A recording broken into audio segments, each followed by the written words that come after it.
Breaking news చూస్తున్నాం. చిత్తూరు చోరీ కేసులో ట్విస్ట్ నెలకొంది. ఫర్నిచర్ వ్యాపారి సుబ్రహ్మణ్యం దోపిడీకి ప్లాన్ చేసినట్లు గుర్తించారు. కిడ్స్ వరల్డ్ యజమాని దగ్గర డబ్బులున్నాయనే సమాచారంతో చోరీకి ప్లాన్ చేశారు. కర్నూలు, అనంతపురం, నంద్యాల నుంచి సుబ్రహ్మణ్యం దొంగలను పిలిపించారు. ఉదయం బిల్డింగ్ లోకి ప్రవేశించిన 6 దొంగల్లో స్థానికులు 4 పట్టుకున్నారు. మరొకరిని పీలేరు రోడ్డులో పోలీసులు పట్టుకున్నారు.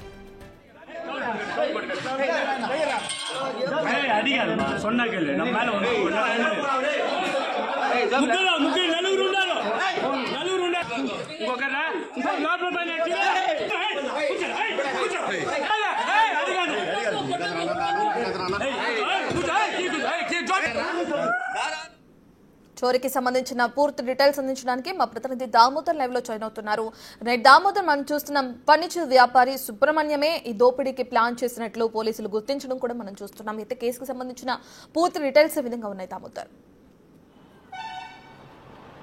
రత్న, ఉదయం 6:30 గంటలకు సుబ్రహ్మణ్యం రెడ్డి మరో 5గురితో కలిసి ఏదైతే పుష్ప కిడ్స్ వరల్డ్ యజమాని ఇంట్లోకి 2వ ఫ్లోర్లోకి నేరుగా చేరుకున్నాడు. అప్పటికే ఏదైతే షట్టర్ తీసి తలుపు తీసిన చంద్రశేఖర్ వాటర్ ట్యాంకులో నీటిని పరిశీలించడానికి తాను వెళ్ళానని చెప్తున్నాడు. ఆ సమయంలో ఇంట్లోకి చేరుకున్న ఈ 6 సభ్యులు మిట ఏదైతే చంద్రశేఖర్ యొక్క భార్య, పిల్లలను అదేవిధంగా కోడలను బెదిరిస్తూ కత్తి పట్టుకొని ఉన్నారో ఆ సమయంలో తాను లోపలికి వెళ్ళాను. ఈ సందర్భంగా పెనుగులాట జరిగింది. తన గొంతు మీద కత్తి పెట్టారు. అదేవిధంగా తన చేతికి గాయాలయ్యే, తల మీద రాడ్డుతో కొట్టారని కూడా చెప్పాడు. మొత్తం మీద అయితే సుబ్రహ్మణ్యం రెడ్డి ఎవరో తనకు తెలియదని చెప్తున్నారు. కానీ పోలీసులు కానీ ఏదైతే విశ్వసనీయ సమాచారం మేరకు Subrahmanyam Reddy SLB furniture shop యజమాని. గత 20 సంవత్సరాల క్రితం అతను కర్నూలు జిల్లా నుంచి వచ్చి ఇక్కడ ఫర్నిచర్ ఫ్యాక్టరీ ఒకటి ఏర్పాటు చేశాడు. తిరుపతి, ఏదైతే చిత్తూరు, తిరుపతి ఈ ప్రాంతాల్లో ఫర్నిచర్ వ్యాపారం చేసేవాడు.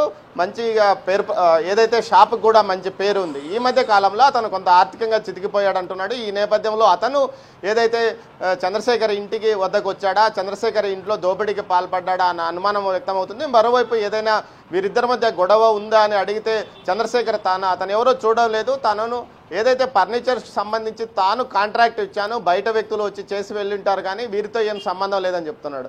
కేవలం తన ఇంటికి దొంగతనము దోపిడీ చేయడానికి కోసం వచ్చారు. బంగారు నగలు అదేవిధంగా డబ్బు ఎక్కడ ఉన్నాయంటూ తమ వారందరినీ బెదిరిస్తున్న సమయంలో తాము పెనుగులాడము, ఆ తర్వాత తన కుమారుడు బయటికి వెళ్ళి స్థానికుల సహాయం తీసుకోవడం, వారు ఏదైతే స్థానికుల సహాయంతో ఏదైతే 4 నిందితులను పట్టుకోవడం జరిగిందని, దొంగలను పట్టుకోవడం జరిగిందని చెప్తున్నారు. మరో 2 పారిపోయారని చెప్తున్నారు. పారిపోయిన దొంగ ఒకతను పీలేరు రహదారిలో పట్టుబడ్డాడు. మరో దొంగ కోసం పోలీసులు విస్తృతంగా గాలిస్తున్న పరిస్థితి.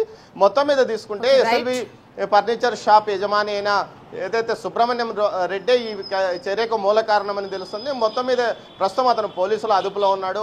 పోలీసుల అదుపులో 5 మంది ఉన్నారు. వీరందరినీ పోలీసులు విచారిస్తున్న పరిస్థితి.